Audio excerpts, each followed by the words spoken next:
So, wag ko nang patagalin, andito na si ex-PIDEA agent, Jonathan Morales. Sir, Hmm. kumusta na po kayo? Ano na ang balita sa inyo? Kumusta? Magandang magandang gabi po sa inyong lahat, gano'n din sa milyong-milyong, Pilipino sa ibang panig ng mundo. Ako'y Wow, galing sa PIDEA kanina at ayun gawa nga. ng meron akong, nilalakad at, umpisa do'n sa Quezon City RTC at Hmm, kasama ko yung aking may bahay. Sa kasamang palad, ang sabi nung Quezon City RTC ay hindi sila daw dapat ang mag-authenticate do'n dahil nga yung dokumento ay galing sa PIDEA. So, mhm. ang sabi sa akin, ang dapat mag-authenticate is yung PIDEA. Kaya, ito namang lolo niyo, kaagad na Ako lola nag niyo. nagpunta ng PIDEA. Opo. Sir, ito yung mga usapan ano, akalain mo na ang ngiti mo maaliwalas, ako naman ay cool na cool lang, chill-chill lang sa kabila ng mga death threats natin sa buhay, 'di ba? So, I'm so happy to see you again and, Opo. I'm so happy to see you happy at, Hmm.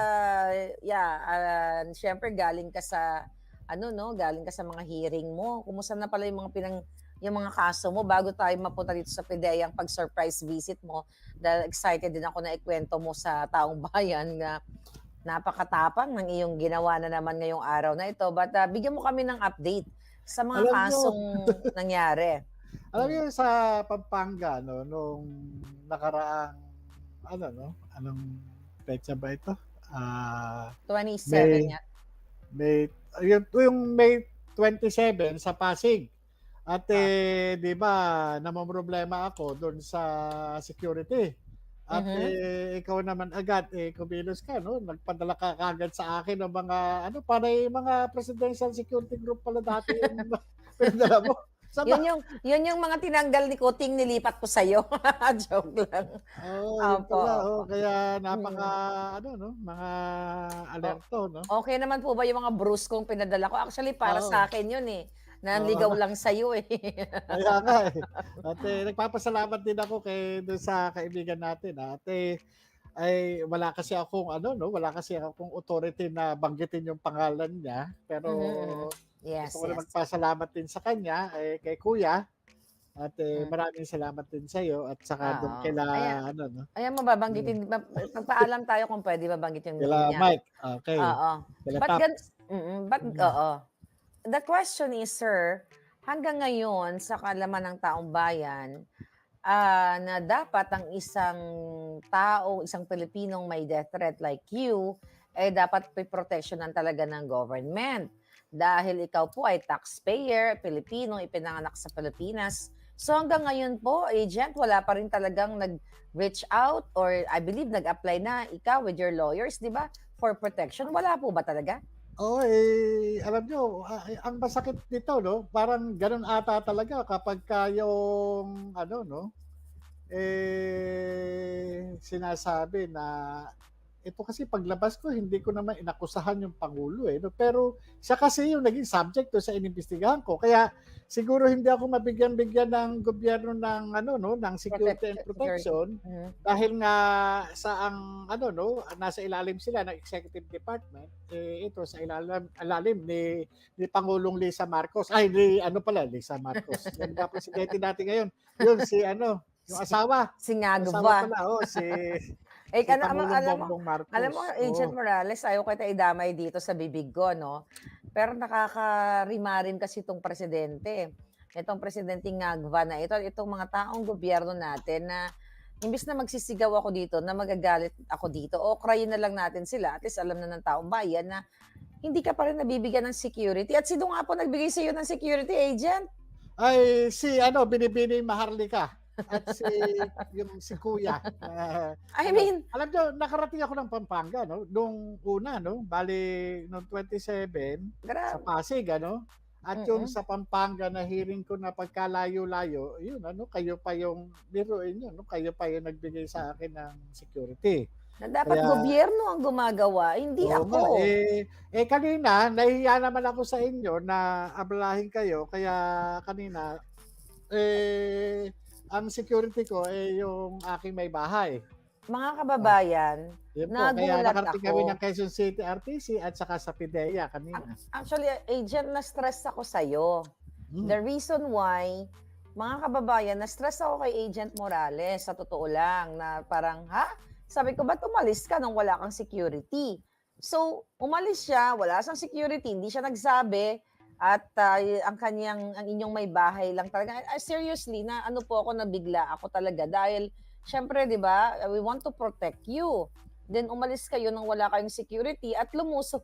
I mean, sa akin, nagpakita kayo ng picture, nagtagang pumasok pa kayo sa teritoryo ng mga ahas. Pumunta po sa PIDEA, ito agent, pa-prente-prente ka pa ha. Oh.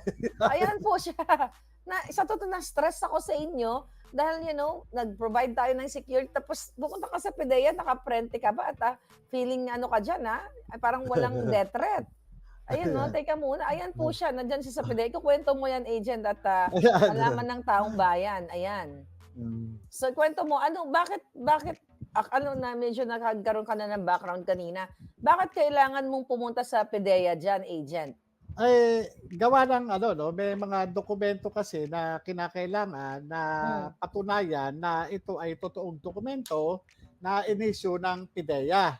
At ito yung mga agency orders at saka yung certification na kinakailangan na ebidensya para doon sa kaso doon sa Pampanga. So Okay. ang sabi kasi ng lawyer ko na kailangan namin humingi ng certified true copy. Ngayon, pumunta kami doon sa korte kung saan kasi pinresenta ng PIDEA yung mga dokumento na yon. Kaya lang, ang sabi ng korte, hindi nila ako mabibigyan ng certified true copy dahil ang kailangan mag-issue ng magtatak doon is yung PIDEA. Kaya walang o walang bang pag-aalinlangan, kaagad ako nagtungo sa PIDEA. Kaya nga nung sinabi ko kay kanina yung abogado ko doon sa Senado, yung si Atty. Vincent Badong, nung paalam ko sa kanya na napapunta ako ng PIDEA, nagulat siya. Oh, teka muna. Sabi niya, sino kasama mo? Sabi ko, si Commander. Sabi ko. Si Mrs. ang iyong Opo. Sabi bodyguard. dalawa lang. At ngayon, ang ginawa naman ni Commander, yung pala sinundan pala niya ako, pinicturean niya ako doon sa loob. Yan yung picture na yan. Yung pinicturean niya ako nung nandun ako sa loob. Ito. Tapos sinaway daw siya nung guard. Bakit daw siya nagpipicture? Aba, teka muna, si Morales yan Sabing ganun. Kung hindi na makalabas ng buhay yan, buhay pumapasok yan, kailangan palabasin nyo ng buhay din yan. Wow, napakatapang din Ang nangyari, nagradyuhan na ngayon. Teka muna, si Morales pala yan. Sa PIDEA po yan. Sir, si Morales pala kayo. Oo, sabi ko, tapos ganyan, yung ID ko. Ay sir, teka muna, upo muna ho kayo dyan, ganito, tatawag pa namin doon sa loob, hingi pa namin ng clearance. Gawa ng sabi ko, hindi, papa-authenticate ko lang to. Normally naman, nakakapasok naman ako dyan nung hindi pa nagkakaroon ng PIDEA leaks. Okay. Pagka may mga kailangan naman din ako na na dokumento, nakakapasok naman ako dyan. Pero lang noong panahon ni Gerald Kakdak, talagang ban ako dyan Pero ngayon, nagtataka ako, sabi ko, teka muna, bakit parang bigla atang medyo medyo naaligaga sila. Ngayon, Okay. so may tinawagan at nagtataka naman ako, hindi lumalabas yung parang wala atang pipirma o hindi ko alam kung kailangan pang ipaalam kay General Lasso kung i-authenticate yung dokumento na kailangan ipa-authenticate. So, nag-aantay ako doon na So, naging successful ba yung pag-authenticate yun ng certain document na yon? Hindi, mukhang kailangan pa ata. Dadaan pa ata kay Lisa Marcos yung pagpapa-authenticate. Mga buha ka ng ginemes, mga jutang ginemes talaga, no? Sabi ko, kamo tuloy ako sa ulong kalbo. Talaga, hindi ko alam. Ano po sabi nila, agent? Anong sabi nila? Ano daw? Walang mag-authenticate. Kaya, Kita niyo mga kababayan kung gaano ka walang hiya itong ahensya ng PIDEA. 'Di ba dapat yan available, i-authenticate mo lang naman yan. Tsaka dapat yung mga ganang klaseng transaction sa government, may mga assigned person, whoever is that assigned person. Pero tama ka, baka tumawag pa kay Lisa, kay Bangag, Ayun, hello, andito si oo nga, Morales. yun nga, hindi ko alam kaya may nagsabi nga sa'kin, baka akala nila papalitan mo yung ano, yung Director General ng PIDEA. Well, magtatanong tayo sa abogado, siguro baka ma-interview Sabi ko, natin "Ano ba si 'to?" Attorney Vic, Attorney Glenn Chong later, ano, not today, but in the future, nasa New York si Attorney Vic. Tatanungin natin kung ano ba ang legality sa mga ganyan, ano ba tama, ano bang guidelines, ano ba ang protocol, bakit, ano pong sinabi sa inyo ng staff? Wala, para kailangan pa nila ng approval na hindi ko alam kung papaano, lalagyan lang naman ng certified true copy o certified Xerox copy, ano, gano'n lang naman, Ano yung, ano tong kailangan particular? niyan bukas, eh. Kailangan kasi bukas Oh, yan para do'n sa attachment do'n sa judicial affidavit, ano. Pero sabi ko, eh ano, ewan ko sa kanila. ano na gagawin niyo, sir? Papaano yun? Ay wala, yun na lang, sabihin na lang nung abogado siguro do'n sa akin ano, talagang wala, walang mag-authenticate. Parang ano. Grabe yung mga obstruction, yung mga pahirap, yung panggigipit na ginagawa. Imagine yung mga kababayan. Alam mo sa kanang vlog ko, malakas na yung boses ko, madaling araw na, baka magising yung mga ahas sa paligid. So, hinaan ko na lang. So, nakikita niyo mga kababayan, kung gaano kawalang hiya ito yung ahensya ng gobyerno ninyo. Kaya nga sabi ko kailangan yung humakbang ng pagiging maisog o pagiging matapang. So, naalala niyo kung anong statement ng guard? Ano, wala daw? Ano, paano Wala kasi exact? may tinatawagan ano, may Paano tinatawagan? tinatawagan na concerned na office do'n sa ano, siguro hindi makapagdesisyon yung concerned office, kinakailangang itawag pa do'n sa mas mataas ano. Kasi pagka ganyan siguro ang tingin nila sa'kin is terorista at, Grabe. hindi ano 'no, kumbaga sa ano talagang ano Walang ba. hiya talaga, sir. Sir Morales, walang hiya talaga kasi kailangan mo sa korte, eh. Dapat 'pag mga ganyan, yung availability nandiyan agad. So, wala silang sinabi kung kailan ka babalik, 'di ba? Dapat may sagot man lang, "Ay sir, pasensya ka na, kasi si Lasso dapat ang pumirma niyan, nagbabakasyon po siya sa Hawaii, nagpapakasarap siya ng buhay niya, lumalamon po siya sa pera ng bayan, kaya hindi po niya mapirmahan." Walang Okay. gano'n, walang assurance man lang. Kaya nga nung tumawag yung lawyer ko, yung si Attorney Gab ano, yung lawyer ko doon sa Pampanga, sabi niya, "Ano ano ano sir," sabi niya, sabi ko, "Nag-aantay pa dito, eh." Sabi niya, "Mukhang hindi ka nila papapasukin yan, 'di bale na lang." Sabi niya, ano na lang, sabi niya lang, "Baka kung ano pa mangyari sa iyo diyan." Yun ang ano, nag-aalala siya. Kaya ayun, kasi nung nando'n naman ako, yun nga, umupo ako, nakiusap pa nga ako do'n sa gwardiya, "Sige pa-picturan mo nga ako para ma-feel ko naman 'tong ano, yung upuan dito na matagal ko na hindi naupuan." Malay niyo maupuan niyo very soon. Pero in fairness naman sir dun sa mga staff ano, maayos naman yung pakikitungo kasi Oo, may mga sumusunod lang nakita naman ko yan do'n. sila, eh, oo. Oo, may mga nakita ako do'n mga dating kasamahan, katulad yung anak ni General Kaisip, ano, si Miko Kaisip at saka sila Hannibal, nakita ko nung dumaan do'n. Saglit lang na kamustahan, "Kamusta na sir?" Gano'n lang, na Maayos na ang ano, pakikitungo. oo. Ano ang feeling kanina, hindi ba kayo natakot dun at bigla na lang kayong surprise visit sa kanila o sila natakot? Hindi, ang una Nasindak? nag-aalala rin si Commander ano, Mm. sabi ko, "Teka muna, wala naman akong kasalanan do'n sa mga nando'n, tsaka bahay ko 'yun, eh." Kumbaga ano, at home ako do'n, do'n sa Mhm. ano 'no, sa PIDEA.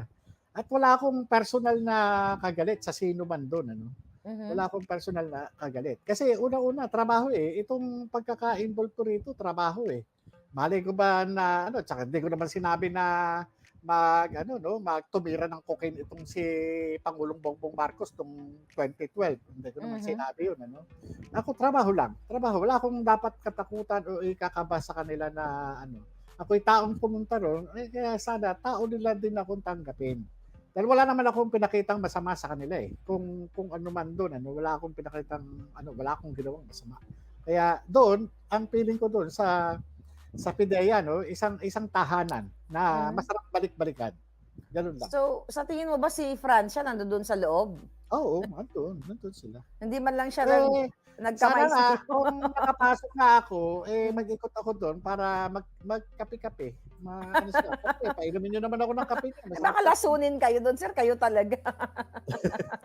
Eh, baka hindi na kayo Hindi makalabas naman. ng buhay do'n. Alam niyo, yung mga kasama ko na yan mababait yan. Nagkataon lang magkaibang bakod kami ngayon. Mababait Hmm, yan sila, mababait.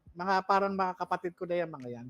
Dumating man kami well sa point na ganito, eh, siguro dahil hinati lang kami ng bakod na ano, eh, bakuran ni Marcos, eh, ganun lang. hindi po ako mag-a-agree sa inyo. Siguro mabait sila during do'n mo kasi makikita yung kabaitan ng tao kapag nasa sitwasyon na gano'n, kung saan ba siya papanig, sa tama o sa mali. I think ikaw yung mabait. Hindi ko kayo inaangat ang inyong bangko, pero that's my opinion, ano. Kasi 'pag sinabi mo kasing mabait ang tao, ano 'yan, eh, mabait sa pamilya, mabait sa kapwa, mabait sa katotohanan, mabait sa bayan. So, kung mabait ka, dapat ang goal mo is to tell the truth. Pero sa part nila, hindi siya nagsasabi nito. But that's me, okay? Ayoko na kayong ilagay sa hot seat, you know? But ganun pa man, wala talaga kayong nakuwang sagot kanina para ma-authenticate yung mga dokumento kailangan niya sa court. And by the way, yan bang pina-authenticate nyo? Kasama ba yung PDS na hinihingi ni Jinggoy sa'yo? Hindi, ito yung ipapa-authenticate ko sana is yung ano, agency order, ito yung dismissal order, Dismissal yung order. tinanggal ako at yung certification na gano'n din ano, na na-dismiss ako kung anong petsa, ganito, ganyan, anong dahilan, Ah. yun. Ito yung ano, isa kasi ito do'n sa mga basis ano, na para do'n sa court na sa I see. depensa. Pero 'di ba dapat pagbalik niyo do'n, kung babalik pa muli kayo doon, puwede niyo na siguro isama yung hinihingi ni yung hinihingi mo kay, Estrada na original na copy nung, PDS, right? Puwede. Baka nga gano'n yung iniisip siguro nila na Kaya baka hihingin ko siguro kaya hindi tuloy ako binigay. napapasok. Kaya sir Siguro, gano'n, baka iniisip. na-explain mo Puwede, ba na puwede, puwede, puwede. Baka siguro, baka 'pag pinapasok natin 'to, baka kung ano-ano hingin sa atin nito, 'di ba? Gano'n, siguro so malamang. 'Di natin alam, malay natin. yes, so makikita mo na well, alam naman ng taga-PDEA lahat 'yan, alert naman 'yan na-alerto 'yang mga 'yan dahil the fact na 4 times kang nandodoon, nag-resource person sa Senado, eh, imposibleng hindi nabigyan ng warning 'yang mga 'yan or, well, sabi mo nga may tinawagan, eh, Mm, baka si Lasso yung tinawagan o baka si Lisa. Si Lisa ang tinawagan, 'di ba? So, talagang hindi ka baka. mabibigyan.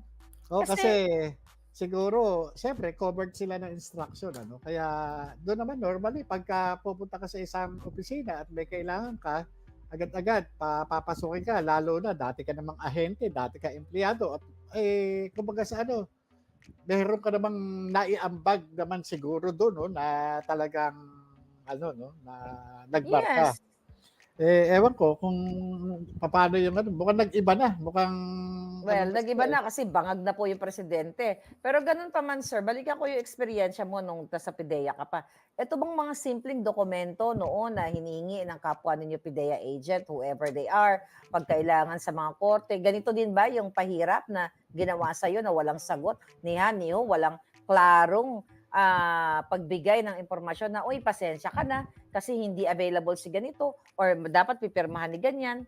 May mga for sure nakikita mo 'yan nung time na nandoon ka. Alam niyo An hmm, normally 'no, pagka ganyan, dokumento mo 'yan, eh. Kumbaga sa ano, over the counter lang 'yan, eh. Para ka lang bumili ng Biogesic sa ano 'no, sa drugstore. mm. Pupunta ka lang dun sa concerned office ano, para ano, mag-ano ka lang dun, mag-transact ka lang dun sa over the counter lang ano, bawat opisina. Halimbawa, yung hinihingi mo tungkol sa kaso mo, doon ka sa PIDEA-IAS. Halimbawa, tungkol naman sa pera o sa finances, doon ka sa finance, 'di ba? Mhm. Halimbawa tungkol do'n sa personal record mo, do'n sa ano 'no, sa admin, sa HRS, 'di ba? O kaya do'n sa unit mo mismo na pupunta ka. Pero ngayon lang mga ganyan ano. Siguro dahil nga sa tingin nila, terorista na ako, kalaban ako ng gobyerno, na Well, siguro sila kaya ang gano'n kalaban yung ng gobyerno. treatment. Sila Oo. mismo ang kalaban ng taong bayan. Ang gobyerno, sir, ang kalaban ng bayan. Pero ang question ko, hindi ka ba kinabahan na bigla ka na lang without security, hindi ka man lang tumawag sa Mother Dragon? Sana tumatawag kayo kay Mother Dragon at nagpadala po ako ng mga brusko diyan, ni-reserve ko 'yan para sa akin, eh, pero pinahiram ko muna sa'yo. But anyway, ayan mga kababayan, sa kapapasok lang, ayan po si Agent Morales, kausap niya yung mga staff ng PIDEA. Ayan mga kababayan, at dahil hindi siya, hindi siya nakakuha ng sagot, eh, napaupo na lang siya ng nag-ano muna, nag-post muna, strike a post muna ng Oo nga. bonggang-bongga. Alam niyo kung babalik natin yung litrato 'no, balik natin yung Balik litrato natin yung 'to, nakaupo ako. ito, okey. Yan. Alam Mm. niyo yung sa likod ng puno na ito, nandiyan yung parang honor wall, yung bang mga Puno pala 'yan? meron siyang Live 'yan granite. na puno, Oo. live? Oo, live Okey, yung puno yan. Bintana yan, salamin, eh. okey. Yang na yan, yung likod ng puno niya, merong honor wall diyan. Nandiyan yung mga pangalan ng mga PIDEA agents na napatay in action Nandiyan, Oh, oo, nandiyan yung in honor wall, honor nandiyan yung to flagpole, oo, tapos nandiyan yung pinaka main porch ng ng PIDEA, yung left side. mhm, So yan yung ito yung control na yung magmula dun sa control gate, ito yung daanan ng mga personnel dito. Yung uh-huh. nandito kumuha sa'kin ng picture, ito yung dito yung na information, yung diyan ka Mhm. magre-register, nandiyan Yang ano na 'yan, likod din. oo. Akala ko ATM machine, eh, malabo mata ko. Diyan Parang ka kiosk yan, eh, magre-register. parang Kiosk, hindi, kiosk. yan kiosk naman yan, yung parang siguro sa parang ATM machine yan pero dito, yung nandito sa pinakaharap yung kumuha ng picture na yan, nandito sa register. Para Yun. information desk. Ito yon, 'yan Oo, 'yon. oo. Ito na So yung lahat harap ng mga niyan. tao pumapasok diyan, oo, yan. Ito na So 'yan. yan, ito yung parang poste yan na Mm. ito yung So yung nandito. as in, nung siningi mo yung paper na 'yon, ano exact words nila? Wala, siyempre, sinabi ko yung purpose ko, bigay ako ng ID, binigay ko yung kopya ng dokumento na ipapa-authenticate. Sabi ko pupunta ako sa sa admin. Yun nga nung malaman na ako si Agent Morales, dating Agent Morales, hindi ako pinapasok na at tinawag na lang na basta bigla na naging active yung radyo nila, eh. Oo, Nagkaroon ng naalarma palitan sila. ng tao. Eh, Sige papaupuin mo na lang si sir gano'n, paupuin mo na lang. So andun ako, upo na parang wala naman pala ako atang inaantay na kasi, al kapag papapasukin ka, diretso ka lang naman. Ako naman pagka mhm. pumupunta diretso lang naman, halimbawa, gano'n naman, eh. Actually, kung hindi lang ako tinamnan ni Lisa tsaka ni Bangag Jr. na mga fabricated cases diyan Mhm. at para isyuhan ako ng warrant of arrest, kaya kong harapin yang mga 'yan, eh, agent, eh. Kahit samahan pa kita sa loob ng PDF, pitikin ko yung mga itlog nila 'no. Kasi 'di ba, wala naman akong laban sa kanila dahil tinamnan na ako ng kaso ni Lisa at ni Bangag. Gustuhin ko man po kayo samahan diyan together with with our bruskong mga bodyguard at magigiting nating mga tinanggal sa Malacanang. Sa airport pa lang, baka tamnan na nila ako ng pulburon at babaliktarin nila na ako nagpupulburon, hindi sila. 'Di ba? So, Mhm. but anyway, it's a sad, story sa Pilipinas na pinipilit na ganito kasi talagang Pilipino, eh. Sa kabila ng death threat, sa kabila ng paggigipit, nakukuha pa rin nating tumawa. This is very Filipino. Sa totoo lang, dito sa tagal ko sa Amerika, wala akong nakikitang mga Amerikano na may death threat, nakangiti pa. Sa kanila, yung personal problem nun, nasi-stress na sila. Pero tayo, look at you. Grabe yung iyong, ano dito, yung pakikipaglaban o paghaharap dito sa mapang-api o mapang-haras, mapang-intimidate na bangag na administration. Hindi ka ba nakaramdam ng takot, agent, during that time na nag-surprise visit ka dyan sa PIDEA or something nakakaiba? Kasi syempre, parang sabi nga nila, wala ka naramdamang butterflies in your tummy na parang umiikot ang tumbong, something like that? Walang ganon? Wala, kasi unang-una excited pa nga ako. Sabi ko nga gusto ko Kaya pala naka-D4 ka, makape. hayahay buhay mo. Sabi ko nga, "Oy, Mm. pakapehin niyo naman ako." Gano'n, eh. Kasi Ba hindi ang wow! ano ko lang naman ano, hindi kami magkakaaway. Yung meron mang taong galit sa'kin diyan siguro yung si General Lason 'no, tsaka Mm. yung kaniyang nasa inner circle. Pero yung mga kasama ko diyang ahente hindi naman wala namang ano, puro trabaho lang yung mga yun, eh, hindi naman ano, eh, Mhm, mhm. inaray lang yung mga yun. Ako talagang sa puso ko 'no, na nakasama ko itong mga ito sa hirap at ginawa 'no, talagang ano, eh, hindi na lang wala na lang din silang ano 'no, choice ano, no choice Wala lang sila silang talaga, choice, eh. naintindihan naman Kaya natin 'yan. nakikita ko naman talaga yun na dumating man yung time ano na ano kaya nga ako ang purpose ko talaga diyan kanina puntahan ko talaga sa mga opisina itong mga ano na 'to Ma 'no, ma "Hoy, mga yung bang nagsinungaling. buklatin ko yung mga ano lang, may biscuit ka ba diyan o ano ba diyan, ano Akala ko meryenda diyan?" bubuklatin mo yung blue folder baka nandun yung picture. Hindi kasi Joke alam lang mo po. yung mga ano 'no, kaya nga ano ano naman, eh, naka-ano naman, nakikita ko naman yung mga puso nila 'no. Kaya nadala lang sila talaga, nakaray lang yang mga yan. Kasi, Wala namang masamang tinapay kami, eh. agent, yun nga yung problema sa Pilipinas, eh, na kaya yung mga kasama mo na sinasabi mong mabait, sila ay napilitan lang dahil nga, hindi sila makapurma. Eto yung sakit ng lipunan. Eto Hmm, yung problema ng Pilipino na hindi ka magsasalita kasi utos ni Lasso, natatakot ka kay Lasso, natatakot ka kay Lisa, baka matanggalan ka ng trabaho. So eto yung pinakapunot dulo, ugat ng kahirapan ng Pilipinas. Kaya mayroong malupit ang intimidation, malupit ang political persecution, malupit ang pangaharas at dadako pa sa panggugurgor dahil sa ganitong sistema na natatakot kay boss, natatakot sa presidente, na nakikita na ng mga, like dati mong kasamahan, kaya lang natatakot sila kasi mawawalan sila ng trabaho o baka magurgur sila, right? yun, eh.